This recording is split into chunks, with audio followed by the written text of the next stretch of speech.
Berkelana ke Jakarta adalah impian orang untuk menjadi sukses dan kaya. Tidak terkecuali kakek Salut, warga Gunung Kidul, Yogyakarta yang merantau ke Jakarta dengan harapan hidup bahagia dan berkecukupan.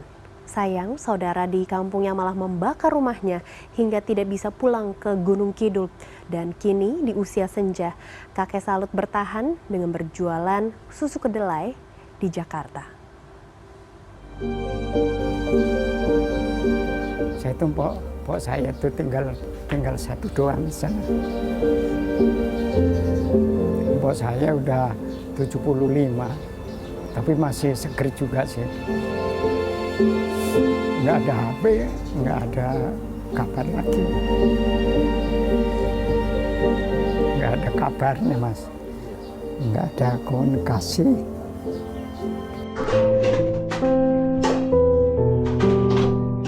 Hari belum terlalu pagi saat kakek Salut, warga Gunung Kidul, Yogyakarta yang mengontrak di Jalan Bintara 6 Gang Turi 2 Bintara, Bekasi Barat, Kota Bekasi, Jawa Barat, dibangunkan istrinya untuk memulai pekerjaannya sehari-hari sebagai penjual susu kedelai. Sang istri, Muslimah, akan berjualan nasi pecel dan gorengan di sekitar tempat tinggalnya. Biasanya, kakek 71 tahun ini juga sudah mulai bekerja sekitar pukul 3 dini hari. Di dapur berukuran 2x2 ini, kakek mulai mengolah kedelai yang sudah direndam sejak kemarin sore agar empuk dan mengembang. Kedelai kemudian dituang ke dalam panci untuk dimasak menjadi susu. Untuk 2 kg kedelai, bisa diolah menjadi 50 bungkus susu kedelai. Biasanya, kakek Salut hanya membawa sekitar 30 hingga 40 bungkus susu setiap hari. Susu dibawa keliling dan dijual kepada masyarakat di sekitar Bekasi sampai Jakarta Timur. Sisanya disimpan untuk konsumsi sendiri atau jika ada yang membutuhkan. Banyak yang langganan. Kadang ada yang suka borong. Kalau hari Jumat itu. Sewaktu lahir, kakek Salut pernah diberi nama Suparji. Namun karena sering sakit-sakitan oleh orang tuanya, diganti menjadi Salut yang artinya baik. Puluhan tahun bekerja di Jakarta, berbagai pekerjaan telah dilakoni, mulai dari buruh bangunan sejak remaja hingga menjadi anggota Satpam di kampus Universitas Indonesia atau UI sampai pensiun di umurnya 60 tahun. Setelah pensiun, ia menjadi penjual susu kedelai berkeliling. Saya itu kan parkirin di jalanan. Nah, pas gitu saya punya ide, lebih baik kita usaha aja kali ini. Susu kedelai masuk kagak bisa. Bisa lah cara-caranya begini-begini. Masuk ini kan itu kreatif kita sendiri, Mak. Bisa coba aja lah. Kakek Salut merasa beruntung. Ada sang istri yang meski usianya 20 tahun lebih muda, mau menemaninya bahkan ikut berjuang bersama. Lama-lama terus, aku kangen kayaknya kepengin lihat lah gimana pekerjaannya gitu. Main di UI Salemba di sana.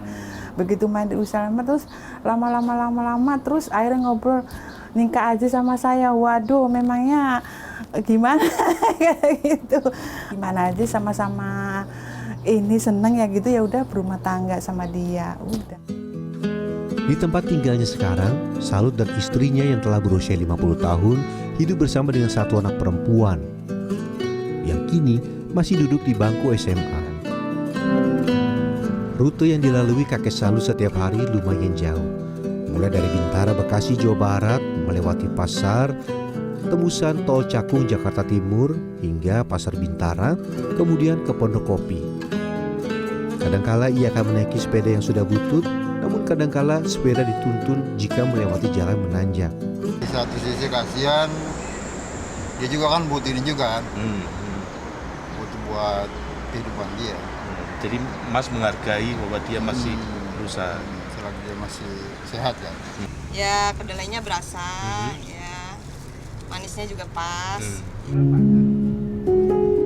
Sudah lebih dari 20 tahun lamanya kakek Salut tidak pulang ke kampung halamannya di Gunung Kidul. Ia masih ingat betul peristiwa pembakaran rumah warisan oleh saudara tuanya yang masih sangat menyesakkan dada. Tapi keinginan pulang masih sangat tinggi. Masih mas, karena di sana masih ada mpok saya sih. Saya itu mpok saya itu tinggal satu doang di sana. Mpok saya udah 75. Tapi masih seger juga sih. Terus selama ini komunikasinya lewat apa? Nggak ada HP, nggak ada kabar lagi. Masalahnya itu kepengen pulang itu sudah lama Pak, udah lama nggak pernah ketemu kakaknya gitu. Paling cuman hanya denger telepon doang dari yang di Solo apa ya, di sana yang namanya Kiat-Kiat itu gimana, Kiat, Mbak Yu kabarnya sehat gitu. Mas nggak pulang, saya pulang gimana, urusannya banyak untuk sekolah, biaya sekolah gini. Kakek Salut masih berharap ada komunikasi yang masih terjalin dengan keluarga di kampung halaman. Selama ini kakek harus berkomunikasi dengan saudara di Solo yang akan diteruskan ke keluarga di Gunung Kidul. Inilah yang membuatnya sedih dan khawatir. Harapan saya itu mas, soalnya saya itu harus kembali lagi sana. Karena saudara tinggal satu yang di kampung. Dan itu yang berat. Iya.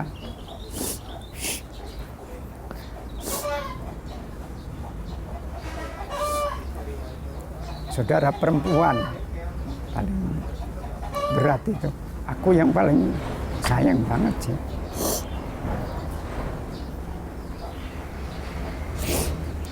Mikirnya dia kasihan gitu, kasihan kalau udah tua gitu. Mikirin siapa yang ngurusin, kalau ada saya di kampung kan pasti ada yang ngurusin Pak itu. Kakek Salut masih punya satu keinginan. Setelah anak terakhirnya lulus sekolah dan punya pekerjaan, ia dan sang istri akan kembali ke kampungnya di Gunung Kidul, menetap hingga maut menjemput. Kartika Bagus, Kurnia Yuniarwan, Jakarta.